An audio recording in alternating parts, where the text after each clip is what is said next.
పశ్చిమ గోదావరి జిల్లాలోని మారుమూల గ్రామానికి చెందిన ఓ స్కూల్ చిన్నారులు చేసిన పని సీఎం చంద్రబాబు చలింపజేసింది. పెంటపాడు మండలం పడమర విప్పారులోని శ్రీ విద్యానికేతన్ పాఠశాల విద్యార్థులు వరద బాధితులకు తాము దాచుకున్న పాకెట్ మనీని విరాళంగా ఇచ్చారు. ఆ పాఠశాలలో 1వ తరగతి నుంచి 7వ తరగతి వరకు చదువుతున్న చిన్నారులందరూ కలిసి 33,000 రూపాయలను వరద బాధితులకు అందించారు. చిన్నారులను సీఎం చంద్రబాబు అభినందిస్తూ ట్వీట్ చేశారు.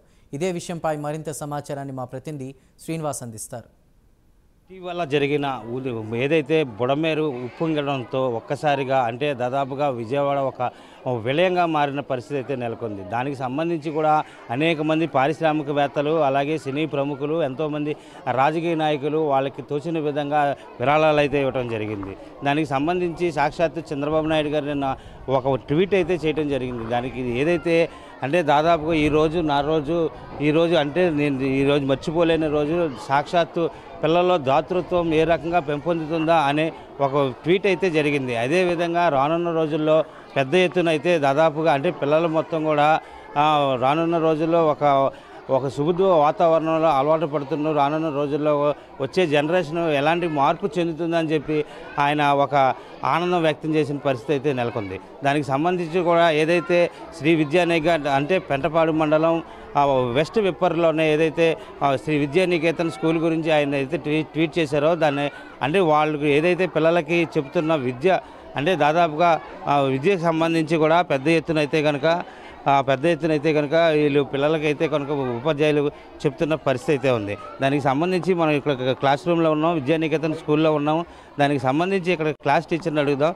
టీచర్ గారు చెప్పండి, ఏంటి మీ పిల్లలకి దాదాపుగా అంటే ఎప్పుడైతే కనుక ఒకరికి సహాయం చేయాలి అనే అలవాటు ఏ రకంగా నేర్పిస్తున్నారు? హెల్ప్ చేయాలంటే వాళ్ళకి ఇప్పుడు మనకు బాధ వచ్చిందని మనమే ఉండకూడదు, ఒక పక్క వాళ్ళకి కూడా హెల్ప్ చేసే విధానం మనకు నేర్చుకోవాలని చిన్న వయసులోనే వాళ్ళకి నేర్పిస్తే అది అలవాటు అయ్యి పెద్దవారికి కూడా వాళ్ళు నేర్చుకుంటారని చెప్పి చిన్న వయసులో నుంచే వాళ్ళకి డిసిప్లిన్ అనేది ఒక హెల్పింగ్ నేచర్ అనేది కూడా వాళ్ళకి నేర్పించడం జరుగుతుంది.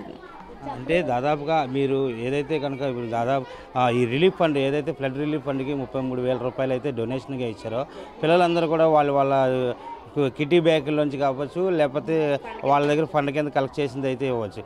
ఇది ఈ రకంగా చేయాలని మీరు ఏ రకంగా నేర్పించారు? వాళ్ళకి తోచినంత వాళ్ళకి ఇచ్చిన పేరెంట్స్ ఇచ్చిన పాకెట్ మనీ అనుకొని వాళ్ళ ఇంటి దగ్గర ఉన్న ఫండ్స్ కూడా కింద వాళ్ళు కలెక్ట్ చేశారు వెళ్ళి. అంటే మా తోచిన సహాయం మాకే కాదు అని చెప్పేసి వాళ్ళ పక్క వాళ్ళ ఇంటి ద్వారా కూడా వెళ్ళి వాళ్ళ ఫండ్ కింద కలెక్ట్ చేసి మా సార్ కానీ రమేష్ సార్కి అందించడం జరిగింది.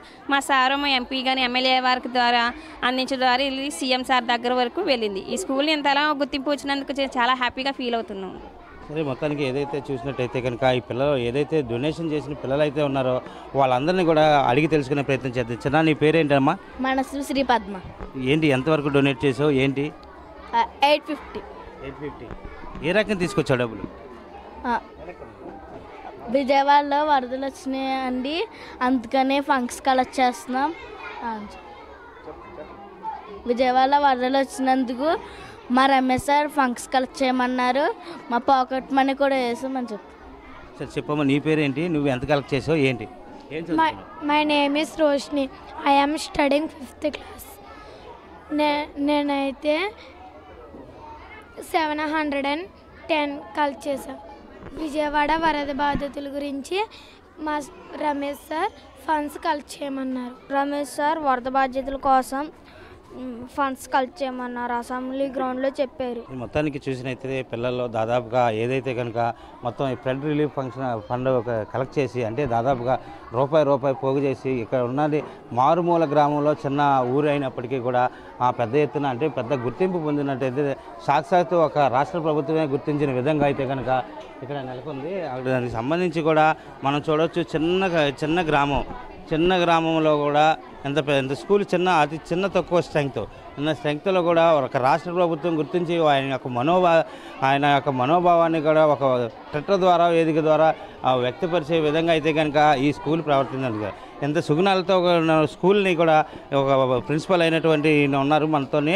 ఆయన ఏ రకంగా టీచర్లకి ఎలాంటి బోధిస్తున్నారు అనేది మనం తెలుసుకునే ప్రయత్నం చేద్దాం. సార్ చెప్పండి సార్, ఇప్పుడు మీ టీచర్లు కూడా పిల్లలకి ఎంతో మంచి దాంతో సంబంధించి కూడా మంచి క్రమశిక్షణతో అలాగే తోటి వారికి సహాయపడాలి అనే ఉద్దేశంతో తీసుకెళ్తున్నారు. దాన్ని ఏ రకంగా మీరు చెప్తున్నారు? ఈరోజు నేను విద్యని విలువలతో కూడిన విద్యని పిల్లలకి ఇవ్వాలి అనే ఆలోచన నా గురువులు నేర్పిన విద్య అండి అది. ఈరోజు విజయవాడ పరిస్థితి వెంటిలేటర్పై ఉండే పరిస్థితి ఏర్పడింది. వరదల్లో అక్కడ పేకలోతు నీటిలో ప్రజలు ఆ సమస్యలతోటి ఇంట్లోంచి బయటకు రాలేక చాలా ఇబ్బంది పడుతున్నారు. మన సహాయం కోసం ఎదురు చూస్తున్నారు. టీవీల ద్వారా మీడియా ద్వారా న్యూస్ పేపర్లో చూస్తున్నాం. అవి మనసుని కదిలించే. అదేవిధంగా ప్రభుత్వం సహాయం చేస్తుంది. ప్రభుత్వ సహాయంతో పాటు మనం కూడా సహాయం చేయాలి. ఈరోజు మన కుటుంబంలో ఒక సమస్య వస్తే ఆ సమస్యని అందరం కలిసే ఎదుర్కోవాలి. అంటే చిన్ని హృదయాల్లో మనం మంచిని ఇంజెక్ట్ చేస్తే అది త్వరగా వెళ్తుంది. అదే మనం ఆ పిల్లలకి ఇవ్వాలి భవిష్యత్తు. రేపు నేటి బాలలే రేపటి పౌరులు అంటారు. ఈ వయసు నుండే వాళ్ళలో మనం మంచిని ఇంజెక్ట్ చేయాలి. అది దేశాభివృద్ధికి, దేశ భవిష్యత్తుకి, వాళ్ళ భవిష్యత్తుకి, ప్రజలందరి భవిష్యత్తుకి చాలా మంచి చేరేలా ముందుకెళ్ళాలి. మీరు మొత్తానికి చూసినట్టయితే కనుక దాదాపుగా అంటే ఏదైతే కనుక చంద్రబాబు నాయుడు ఒక ట్వీట్ సాక్షాత్తు ముఖ్యమంత్రి కూడా చిన్నపిల్లలు చేసిన విరాళం గురించి ఒక భావోద్వేగంగా గురయ్యి ఆయన చేసిన ట్వీట్ అయితే కనుక పెద్ద ఎత్తున అయితే రాష్ట్రంలోనే పెద్ద ఎత్తున అయితే వెలువెత్తుతున్న పరిస్థితి ఉంది. దానికి సంబంధించి కూడా డిప్యూటీ సీఎం పవన్ కళ్యాణ్ ఆదేశాల మేరకు సాక్షాత్తు ఈ ప్రిన్సిపాల్ గారిని సత్కరించడం కోసం జనసేన నాయకులు అయితే కనుక పెద్ద ఎత్తున అయితే కనుక ఇక్కడికి వచ్చి జనసేన నాయకులు వచ్చారు. దానికి సంబంధించి చేసిన పరిస్థితి అయితే ఉంది. ఒక మంచి విద్యాబుద్ధులు నేర్పుతున్న మాస్టర్కి తగిన పారితోషికంగా కాకపోయినప్పటికీ కూడా వాళ్ళకి సంబంధించి కూడా మాస్టర్ గారిని అయితే తగు రీతిలో సత్కరించుకునేందుకు జనసేన కార్యకర్తలు అయితే ఇక్కడికి వచ్చిన నేపథ్యం కనబడుతుంది. కెమెరా పర్సన్ దాసుతో వాసు ప్రైమ్.